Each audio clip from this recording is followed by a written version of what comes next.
कैसे आप सब लोग। आई होप कि सभी जबरदस्त होंगे। Welcome back to my channel. आज अपने चैनल पे क्या करेंगे, 9.1 का इंट्रोडक्शन स्टार्ट करेंगे। एक नया चैप्टर है, हमने क्वाड्रेटल चैप्टर एनसीईआरटी बुक से और एग्जाम्पलर से कंप्लीट कर दिया था। ठीक है, आज हमारा नया चैप्टर चैप्टर 9 है, area of parallelogram and triangles. देखो हमने ये दोनों चीजें पढ़ ली हैं, ट्राइंगल भी पढ़ लिया और पैरेललोग्राम भी पढ़ लिया। अब उनके एरिया के बारे में बोल रहे पढ़ने को। ठीक है, अब मेरी बात सुनो। सबसे पहले कुछ ट्राइंगल के बारे में रिकॉल कर लेते हैं बातें। ठीक है, ट्राइंगल क्या है, ये शेप है ट्राइंगल की। ठीक है, ये ट्राइंगल की शेप है। अगर ये 3 टाइप का होता है ना, स्केलर ट्राइंगल, आइसोसेलेस ट्राइंगल, ठीक, और कौन सा, इक्विलेटरल ट्राइंगल। ये चीजें होती हैं ट्राइंगल के अंदर। ठीक है, अगर इक्विलेटर है तो एंगल 60 डिग्री होगा, साइड्स इक्वल होंगी। आइसोसेलेस है तो 2 साइड्स इक्वल होंगी। स्केलर है तो तीनों साइड्स इनकी डिफरेंट होगी। ठीक है, लेकिन हम बात करते हैं इसके एरिया के ऊपर, क्योंकि हमें यहाँ पे एरिया बोल रहा है, तो मैं इसके एरिया के ऊपर डायरेक्ट लेके चलता हूँ।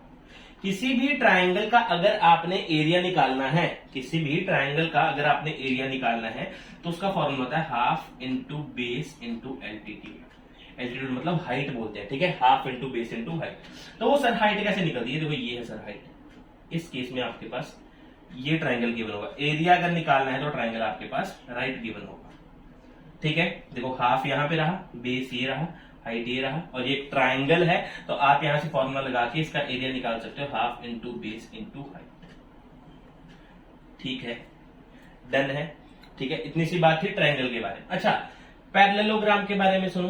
पैरेललोग्राम के बारे में भी बहुत कुछ पढ़ा है आपने। ठीक है, पैरेललोग्राम क्या होता है, क्वाड्रिलेटरल होता है, क्वाड्रिलेटरल होता है। ठीक है, इसके ऑपोजिट साइड्स आपस में पैरेलल होते हैं और इक्वल भी होते हैं। ठीक, ऑपोजिट साइड्स क्या होते हैं, पैरेलल भी होते हैं, इक्वल भी होते हैं। ऑपोजिट एंगल भी अगर आपस में इक्वल होते हैं, ठीक है, ऑपोजिट एंगल भी इसके आपस में इक्वल होते हैं। और क्या बोलते हैं, इसके डायगोनल बाइसेक्ट करते हैं एक दूसरे को। ठीक है, इसके डायगोनल बाइसेक्ट करते हैं एक दूसरे को। ये तो छोटी छोटी बातें जो हमने पहले पढ़ ली हैं। ठीक है, अभी यहाँ पे हमें बात करनी है एरिया के बारे में, area of parallelogram, area of parallelogram. ठीक है, एरिया किसी भी पैरेललोग्राम का कैसे निकालोगे, अगर आपने कुछ पढ़ा है ना, पिछले चैप्टर से कुछ सीखा है, तो आपको पता होगा एक चीज, पैरेललोग्राम हम रेक्टेंगल को भी बोलते हैं, है ना। Rectangle is also parallelogram.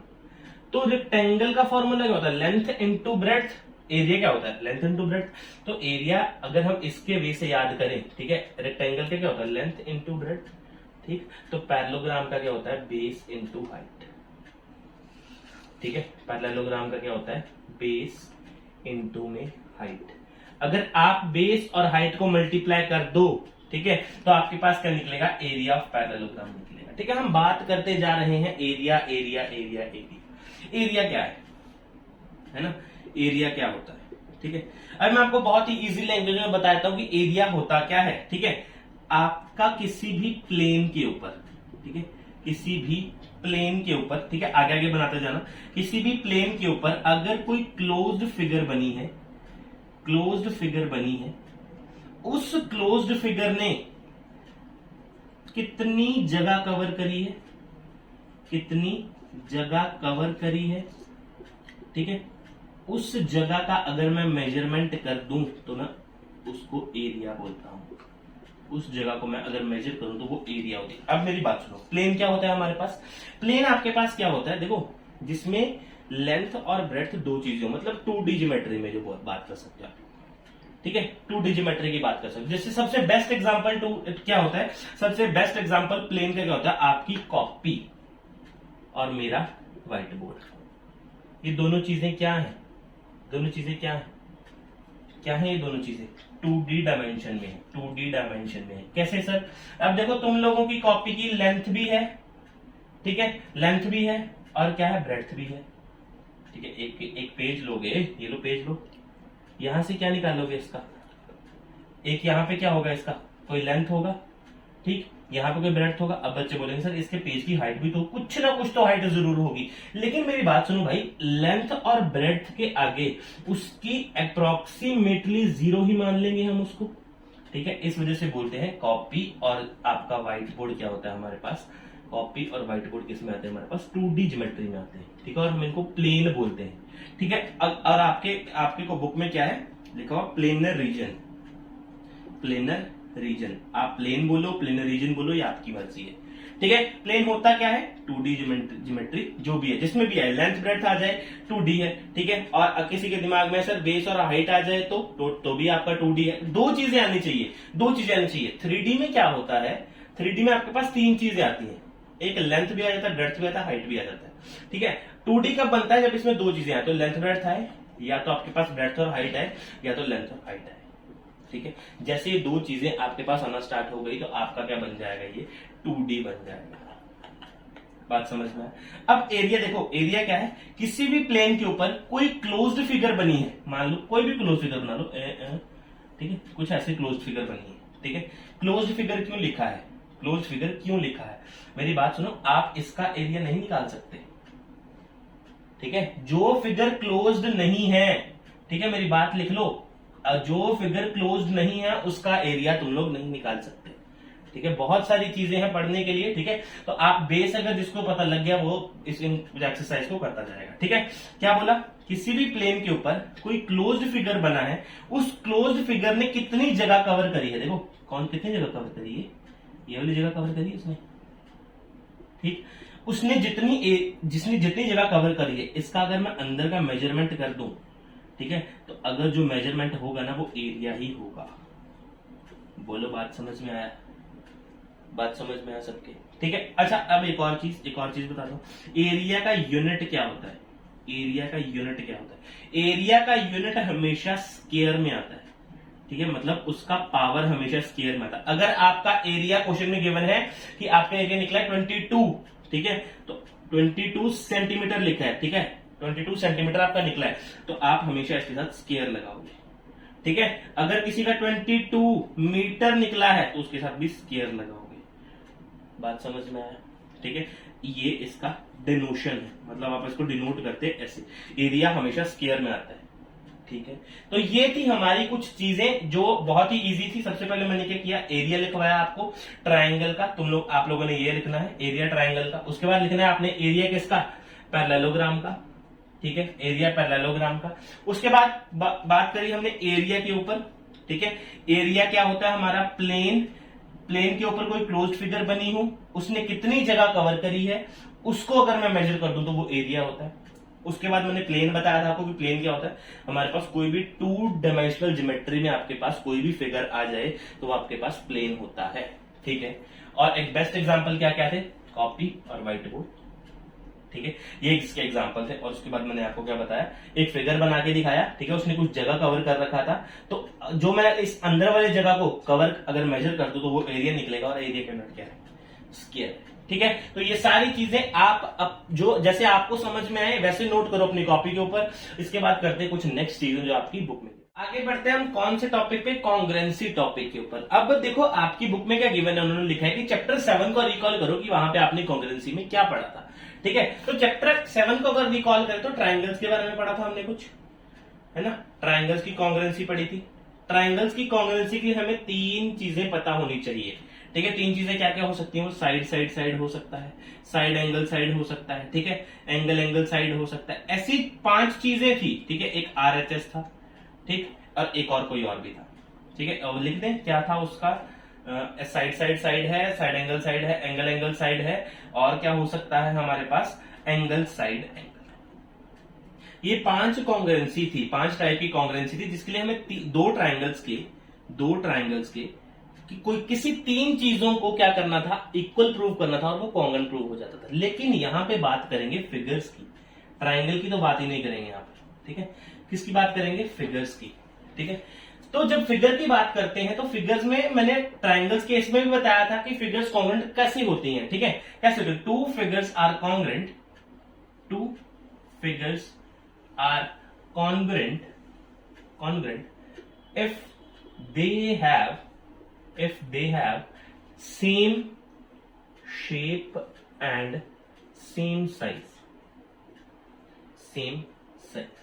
कोई 2 फिगर्स कॉन्ग्रुएंट कैसे करोगे आप लोग, देखो मान लो ट्रेपीजियम बनाते हैं ना, कुछ ये ट्रेपीजियम बनाया, ठीक है, जैसा जितना शेप इसका है ना, सेम शेप और सेम साइज का यहां भी बनना चाहिए, वैसे बन गया है, ठीक है। तो ये दोनों क्या है, आपस में कॉन्ग्रुएंट है। क्या रीजन है कॉन्ग्रुएंट होने का, क्योंकि इनका शेप और साइज दोनों का सेम है, ठीक है, देखो फिगर्स का केस अलग है, ट्राइंगल्स का केस अलग है। दो फिगर्स तब कॉन्ग्रेंट होंगे if they have same shape and size. ठीक, अच्छा अब कॉन्ग्रेंसी के ऊपर आपके पास दो रूल्स हैं। ठीक है, दो रूल्स बोल सकते हैं। फर्स्ट रूल क्या है? If two figures are congruent, two figures are congruent, अगर दो फिगर्स आपस में कॉन्ग्रेंट हैं तो मैं डन बोलोगे आप लोग, तो बिना आंख बंद करके बोलोगे आप लोग कि उसका एरिया भी सेम होगा। मतलब area of figure A is equals to area of figure B. ठीक, इन दोनों का यही लिंक है। क्या? अगर दो फिगर्स, उन्होंने बोला अगर दो फिगर्स आपकी कॉन्ग्रेंट हैं, ठीक है, तो इसका मतलब उसके एरिया आपस में इक्वल होंगे। ठीक है, लेकिन इसका कन्वर्स गलत होता है। ठीक है, converse is not possible, converse is not possible. अब कन्वर्स भी लिखता हूं मैं। ठीक है, कन्वर्स भी लिखता हूं। कन्वर्स सुनो क्या बोल रहा हूं मैं। उन्होंने बोला कि अगर एरिया ए एरिया बी के इक्वल है तो क्या फिगर्स कॉन्ग्रेंट होंगी? तो क्या फिगर्स कॉन्ग्रेंट होंगी? ये है इसका कन्वर्स। इस रूल का कन्वर्स ये रहा। अब मैं आपका डाउट क्लियर करता हूं कि दो एरिया मान लेते हैं। ठीक है, रेक्टेंगल का केस मानते चलते हैं। रेक्टेंगल का केस मान लो, लेंथ कितनी है 9। ठीक है, आप ही की बुक का एग्जांपल उठा रहा हूं। ठीक है, लेंथ कितनी है 9 और ब्रेड्थ कितनी है 4। ठीक है, ये एक रेक्टेंगल है। ठीक है, इसका एरिया कितना आएगा? एरिया मान लो ये ए रेक्टेंगल है। ठीक है, ये ए रेक्टेंगल है, इसका एरिया कितना आएगा? 36। ठीक, सेम यहां पे बी वाला रेक्टेंगल। ठीक है, बी वाला रेक्टेंगल जिसकी लेंथ है 6 सेंटीमीटर और ब्रेड्थ भी है 6 सेंटीमीटर। ठीक है, इसका एरिया कितना आया? 36। इसका एरिया भी 36 है, लेकिन ये बी वाला है, इसकी एरिया है एरिया। ठीक, बी वाले का एरिया भी 36, ए वाले का एरिया भी 36, एरिया सेम है। ठीक है, एरिया सेम है, लेकिन देखना अगर फिगर बनाओगे तुम लोग तो ऐसे बनेगा कुछ, ये बनेगा ऐसे, 9 और 4 वाला ऐसे बनेगा और 6 वाला ऐसे बनेगा। चेक करो कहां फिगर सेम है और आप कैसे इसको कॉन्ग्रेंट बोल सकते हो। ठीक है, तो ये बात याद रखोगे, अगर दो आपस में फिगर्स कॉन्ग्रेंट हैं तो आंख बंद करके बोल दो उनके एरिया भी सेम है। ठीक है, अगर उन्होंने उल्टा बोल दिया कि एरिया सेम है सर, ठीक है, आपको ये गिवन कर दिया क्या? एरिया इक्वल है, तो आप लोग नहीं बताओगे उनको कि फिगर्स कॉन्ग्रेंट होंगे। ठीक है, जरूरी नहीं है कि फिगर कॉन्ग्रेंट होंगे ही होंगे। ठीक है, मे और मे नॉट बी कॉन्ग्रेंट है। क्या लिखोगे? मे और मे नॉट बी कॉन्ग्रेंट। ठीक है, मे और मे नॉट बी कॉन्ग्रेंट। ठीक, इतनी कहानी नोट कर लो। ठीक है, उसके बाद आपको पार्ट्स में बताता हूं कि प्लेन के दो पार्ट आ जाएं तो पूरा एरिया कैसे निकालते हैं। नोट कर लो। आपकी बुक में एक एग्जांपल है। क्या एग्जांपल दिया है? देखो समझो एग्जांपल क्या बोला उन्होंने। एक है आपके पास कोई फिगर टी है। क्या बोला उन्होंने? कोई फिगर टी है आपके पास। ठीक है, और वो फिगर बनाई कैसे है? कुछ ऐसे फिगर बना रखी है, कुछ ऐसे है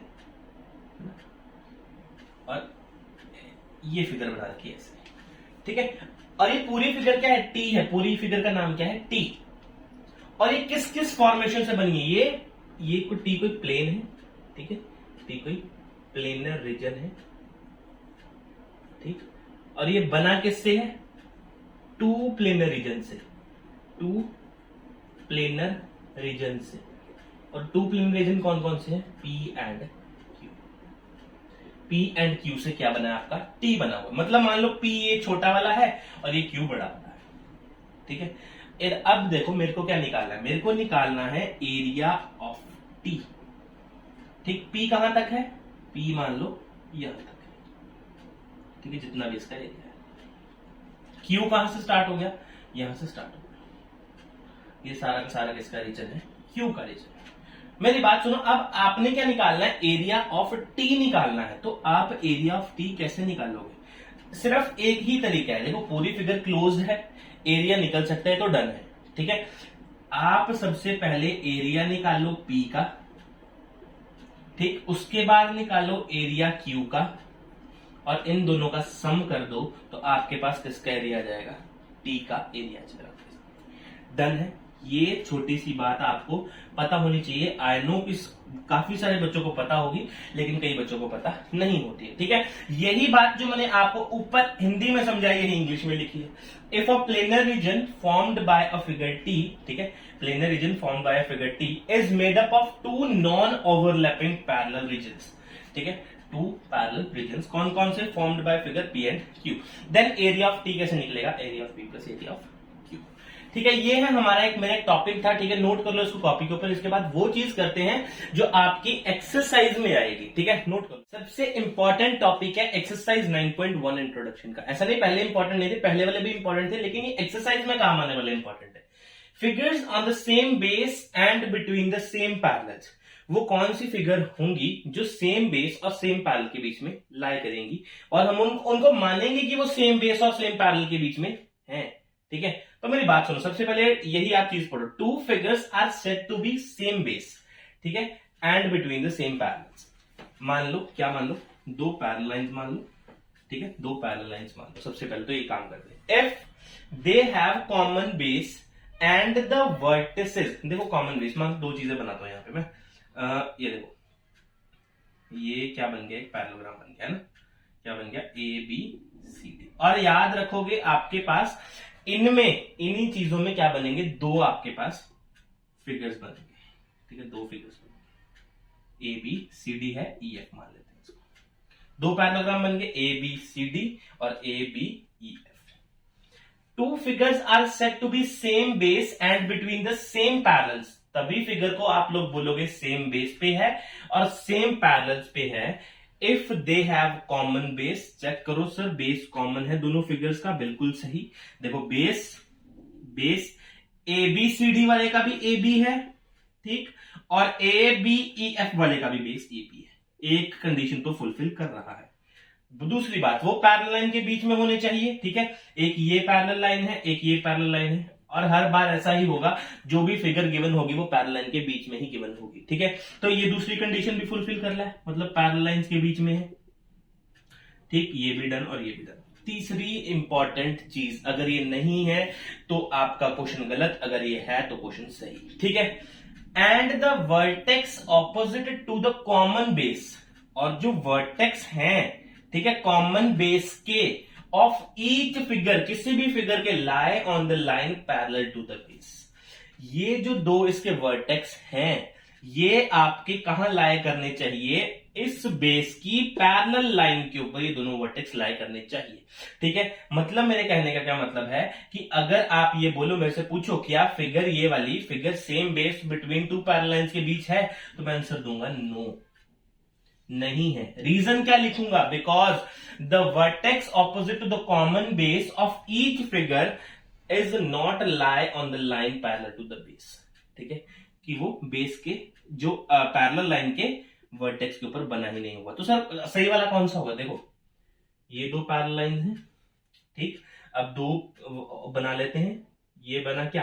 ए B C D, A B C D, ठीक, और दूसरा क्या बन गया? जहां मान लो, ठीक है, क्या बन गया? A B E F. अब मेरी बात सुनो, देखो वर्टेक्स कहां लाए कर रहे हैं? सारे के सारे वर्टेक्स, सारे के सारे वर्टेक्स चेक कर लो, ऊपर पैरेलल लाइन के ऊपर लाई कर रहे हैं। अगर ये सारे के सारे वर्टेक्स पैरेलल लाइन के ऊपर लाई कर रहे हैं, इट मींस कि आपकी ये वाली कंडीशन वो फुलफिल करेगा। मतलब ये जो फिगर है, आप बोल सकते हो figure on the same base and between the parallel lines, ये वाली फिगर है। रीजन क्या है? क्योंकि इसके सारे वर्टेक्स किसी पैरेलल लाइन के ऊपर, मतलब बेस की पैरेलल लाइन के ऊपर है, ठीक है।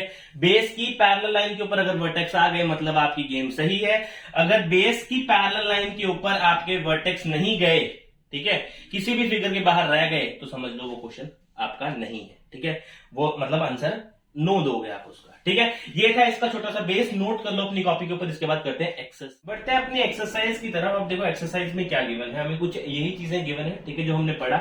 या आपने इसमें से बताना है कि which of the following figure lie on the same base and between the same parallels, ठीक है। और आपने उनको ये बताना है कि बेस क्या है, ठीक है, बेस क्या है और पैरेलल लाइंस कौन सी है, ठीक।